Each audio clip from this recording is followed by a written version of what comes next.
Actually curious about White Mage. Actually curious about White Mage. It's not. You're happy here, and in this video, we'll be doing a full 4 breakdown. minutes video. This is probably the shortest video I ever seen. The whole night. For White Mage, the job is going to be feeling very similar to the way it does now, just with a few notable upgrades or changes. Everything up to level 80 is mostly the same, minus a few things such as Fluid Aura being axed after all these expansions, rip Fluid Aura. There's also some potency changes, but those aren't final yet because it's Meteor build, not to mention the change in damage calculations and the stat squish. I just don't want to get hung up on potencies for very long. I will say that some healing potencies went up, like Afflatus Rapture, and I noticed Glares was brought down, but that really won't matter after we talk about the rest of this video.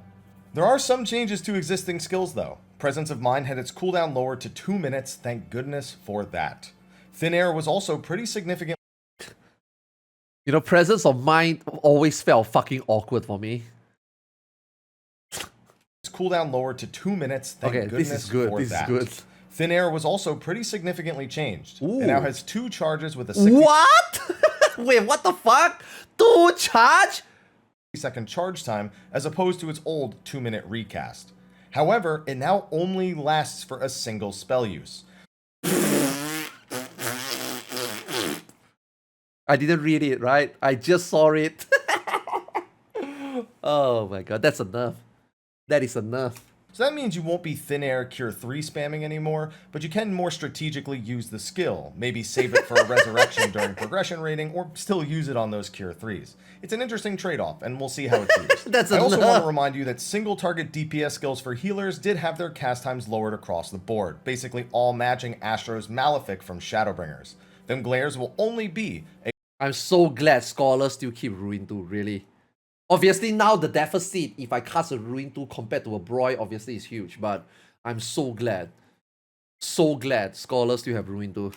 A 1.5 second cast at base spell speed, still with the 2.5 second GCD.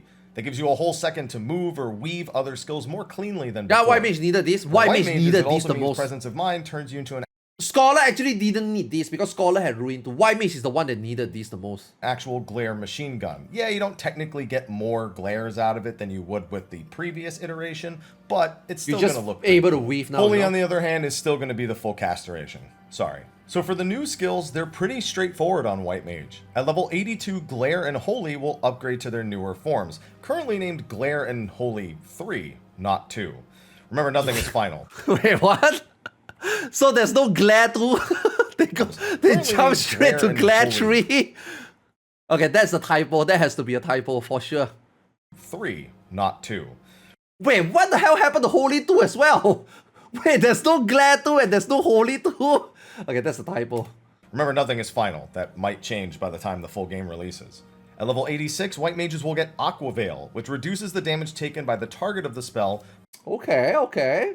by 15% for 8 seconds on a 1-minute cooldown. Okay. This is a slightly larger damage reduction than Astro's equivalent spell, Exaltation, but without the bonus heal effect they get on theirs. White Mage's new capstone skill at level 90 is Lilybell. This allows you to place a Lilybell on the field, which will give the White Mage 5 stacks of the Lilybell buff.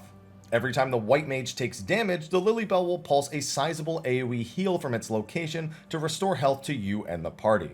If the White Mage is hit enough times to use all of the stacks, the Lilybell will dissipate.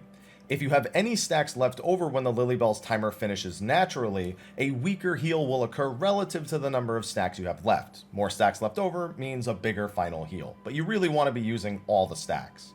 You see, this is my problem with what they are approaching healing. These are fucking amazing tools, okay? But if you got so much fucking good tools, then what is there to cast to heal?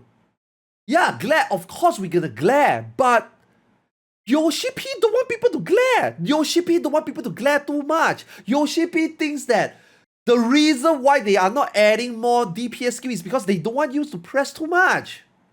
Oh, the high-end players will definitely take advantage and cast more, but other players should can cast but should focus on healing. But you got so much tools already. The tools are so good, the good players is gonna fucking abuse the fuck out of it. I mean, not abuse, gonna optimize it so well. The bad players are gonna fuck it up. So, okay, just think about this.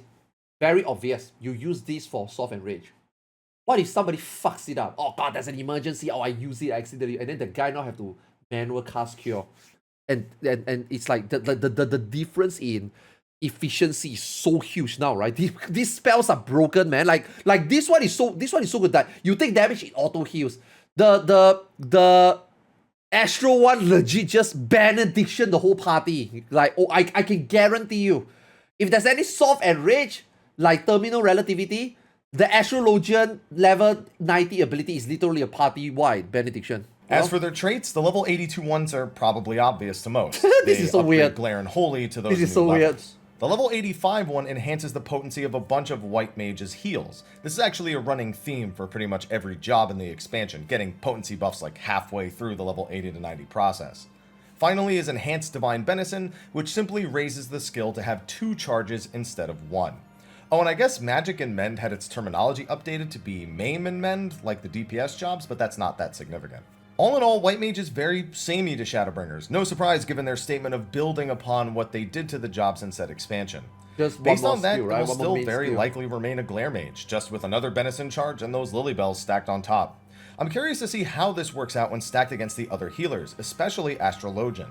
Unfortunately, Mediator doesn't give us great ways of seeing how the game expects us to use these new tools, and with the potencies not being final, it's just tough to call. I will say, You know why? Because this is not Blizzard. This is not Blizzard. Blizzard will show you everything, including the fucking raid boss, and then you feedback and they still do absolutely fucking nothing. Right? that a lot of the Astro heals are similar potencies, but the current iterations of some of those skills are actually pretty nutty. I'm looking forward to talking about that in that video. Definitely be sure to check out that Astro video to see just how White Mage stacks up against it according to the Mediator build. Remember, still subject to change. And that's going to be a wrap for my overview on the new White Mage Yeah, I think White Mage is okay. Yeah. changes coming to Endwalker. Be sure to like, favorite, subscribe, and share, and check out all of the Mediator videos in the playlist. You know, it start to make me realize, right?